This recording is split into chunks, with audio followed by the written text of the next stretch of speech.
ഇതുവരെ ഈ channel subscribe ചെയ്യാത്ത കൂട്ടുകാരുണ്ടെങ്കിൽ ഒന്ന് സബ്സ്ക്രൈബ് ചെയ്യാട്ടോ. അപ്പോൾ തൊട്ടപ്പുറത്ത് ഒരു ബെല്ലൈക്കൺ വരും, അതും കൂടെ ഒന്ന് ക്ലിക്ക് ചെയ്യുക. അങ്ങനെ ആകുമ്പോൾ ഞാൻ പുതിയ വീഡിയോസ് അപ്ലോഡ് ചെയ്യുമ്പോൾ അതിൻ്റെ നോട്ടിഫിക്കേഷൻ നിങ്ങളുടെ സെൽഫോണിലേക്ക് വരും. ഹായ് ഫ്രണ്ട്സ്, ഇന്ന് നമുക്ക് നല്ലൊരു അടിപൊളി റീഫ്രഷിംഗ് ഡ്രിങ്കായ നാരങ്ങ വെള്ളം ഉണ്ടാക്കാം.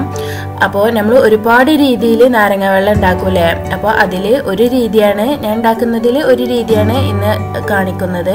അപ്പോൾ ഇതിൻ്റെ മുന്നേ ഞാൻ ലെമൺ ജ്യൂസ് ഇട്ടിരുന്നു, ഒരുപാട് പേര് സപ്പോർട്ട് ചെയ്തിട്ടുണ്ട്. അപ്പോൾ അതിനെല്ലാം താങ്ക്സ്. അപ്പോൾ എല്ലാവരും ഒന്ന് സപ്പോർട്ട് ചെയ്യുക, അതുപോലെ നിങ്ങളുടെ ഫ്രണ്ട്സിനും കസിൻസിനൊക്കെ ഒന്ന് ഷെയർ ചെയ്യുക. വീഡിയോ ഇഷ്ടപ്പെട്ടെങ്കിൽ ലൈക്ക് ചെയ്യുക കേട്ടോ.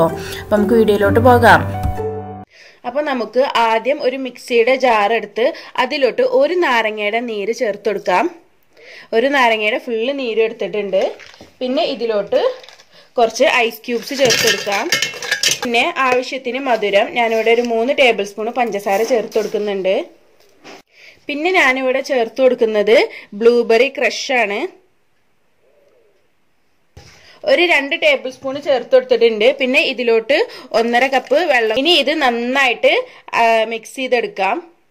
അപ്പൊ ഇതാട്ടോ നന്നായിട്ട് മിക്സ് ചെയ്തെടുത്തിട്ടുണ്ട്. ഇനി ഇത് നമുക്ക് സെർവിങ് ഗ്ലാസ്സിലോട്ട് മാറ്റാം. ഞാൻ സെർവിങ് ഗ്ലാസ്സിൽ കുറച്ച് ക്രഷ് ഒന്ന് സ്പ്രെഡ് ചെയ്ത് കൊടുത്തിട്ടുണ്ട് കേട്ടോ. അപ്പൊ ഇതാട്ടോ നമ്മളൊരു അടിപൊളി നാരങ്ങ വെള്ളം ഇവിടെ റെഡി ആയിട്ടുണ്ട്. അപ്പോൾ ഒരുപാട് പേർക്ക് ചിലപ്പോൾ ഈ ക്രഷിനെ കുറിച്ച് അറിയില്ലായിരിക്കാം. അപ്പോൾ ഇതാണ് ഞാൻ ഉപയോഗിച്ച ക്രഷ്, മലാസിന്റെ ബ്ലൂബെറി ക്രഷ്. ഇങ്ങനെ പൈനാപ്പിൾ ക്രഷും വരുന്നുണ്ട്, പിന്നെ അതേപോലെ സ്ട്രോബെറിയുടെ ക്രഷും, അങ്ങനെ ഓരോന്നിന്റെ ആപ്രിക്കോട്ട് ക്രഷ്, അങ്ങനെ ഒരുപാട് വരുന്നുണ്ട്.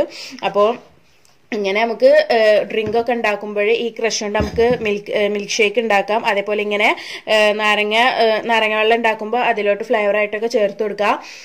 ഓരോ ഇതിനനുസരിച്ച് ഇപ്പോൾ ബ്ലൂബെറി ചേർത്ത് കൊടുക്കുമ്പോൾ ഈ ഒരു കളറല്ലേ കിട്ടിയത്, അപ്പോൾ സ്ട്രോബെറി ചേർത്ത് കൊടുക്കുമ്പോൾ വേറൊരു കളറാണ് കിട്ടുക. അങ്ങനെ ഒരു ജസ്റ്റ് കളർ ചേഞ്ചേ വരുള്ളൂ.